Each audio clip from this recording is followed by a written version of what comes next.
अंदर इस टाइम आटा कम से कम 250 रुपये किलो है। इस टाइम पूरे पाकिस्तान के अंदर पूरा कहर मचा हुआ और इस टाइम शहबाज शरीफ को सरकार को बर्खास्त करने होगा। जो हमारे भारत के प्रधानमंत्री हैं नरेंद्र मोदी ने कहा जब तक पाकिस्तान सरहद पार दहशतगर्दी रोक नहीं सकता, जब तक कश्मीर का मसला हल नहीं हो सकता। जो हमारे इस टाइम हिंदुस्तान के गृह मंत्री हैं अमित शाह ने कहा कि पाकिस्तान का भरपूर जवाब दिया जाएगा। ये बात आज सुबह इन्होंने कॉन्फ्रेंस में दिल्ली के अंदर कही। उसने दिलबाग वाली इतनी सी बात थी। ये क्या लिख रहे हैं, इस पर क्या डर लगा? तो हम भी बाद में सुना, तुझे सुना बाद में।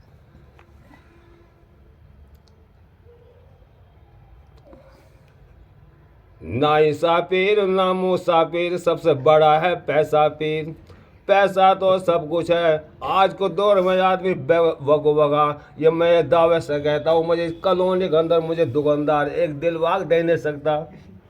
दुकानदार कहता पहले पैसा लाओ। जो हमारे इरफान ठेकेदार है ये पूछते हाथ में बात का मायूस हुआ। मैं उनसे अर्जू करता हूँ, दुकानदार ने मुझे दिलवाग ने दी। जो हमारे इरफान ठेकेदार है वो जेब में से निकल कर मुझे 100 रुपये देता है। जिस टाइम मेरे पास आते मैं बड़ा खुश होता हूँ। जिस टाइम मैं दुकानदार का पास जगह दुकानदार कहेगा हम मम्मी से एक की वजह से 2 दिलवाग जरूर देंगे। अब थोड़ी बहुत सुना तकरीर जैसी थोड़ी सुना था, इसमें हो जाएगी वीडियो में। फिर अच्छा सुना बैठे तकरीर कोई ये कोई बयान हो कुछ भी हो। हज़रत राफ़ा रज़ियल्लाहु ताला और हज़रत जुंदुब रज़ियल्लाहु ताला का मुकाबला नबी अकरम सल्लल्लाहु अलैहि वसल्लम की आदत शरीफा ये थी कि जब लड़ाई के लिए तशरीफ़ ले जाते तो मदीना मुनव्वरा से बाहर बाद लश्कर का माना फरमाते, उनके अहवाल को और उनकी ज़रूरतों को देखते और लश्कर की इस्लाह फरमाते। कम उम्र बच्चों को वापस फरमा देते। ये हज़ार शौक में निकल पड़ते हैं। चुनांचे ओहद की लड़ाई के लिए जब तशरीफ़ ले जाना हुआ तो एक मौके पर जाकर लश्कर का माना फरमाया और 9 उम्र को लड़कपन की वजह से वापस फरमाते, जिनमें हजरत ज़ैल भी थे, अब्दुल्ला बिन उमर रज़ियल्लाहु ताला बिन उसामा रज़ियल्लाहु ताला बिन ज़ैद अरकम बरा बिन आजिब रज़ियल्लाहु ताला उमर खद्दम असीद रज़ियल्लाहु ताला मिन ज़हीर अराबता रज़ियल्लाहु ताला बिन ओस अबू रज़ियल्लाहु ताला सुमरा बिन जुन्नुम रज़ियल्लाहु ताला हज़रत राफ़ा रज़ियल्लाहु ताला का बिन खदीज की उनकी उम्र तकरीबन 13-14 बरस की।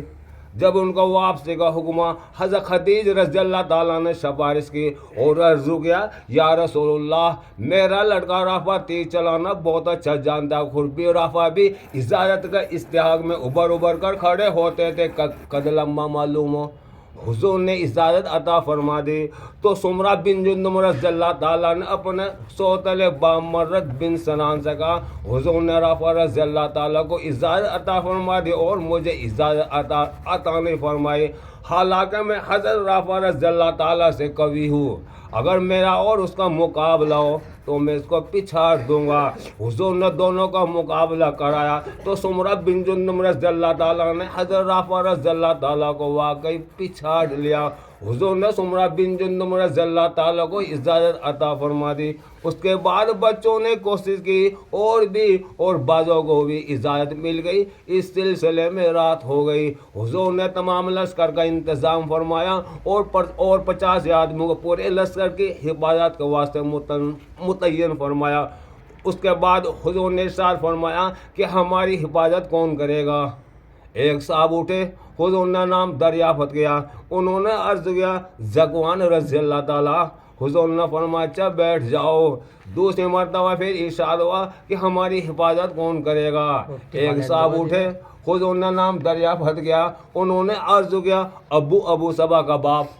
हुजूर ने फरमाया अच्छा बैठ जाओ। तीसरी मरतबा फिर इरशाद हुआ कि हमारी हिफाजत कौन करेगा।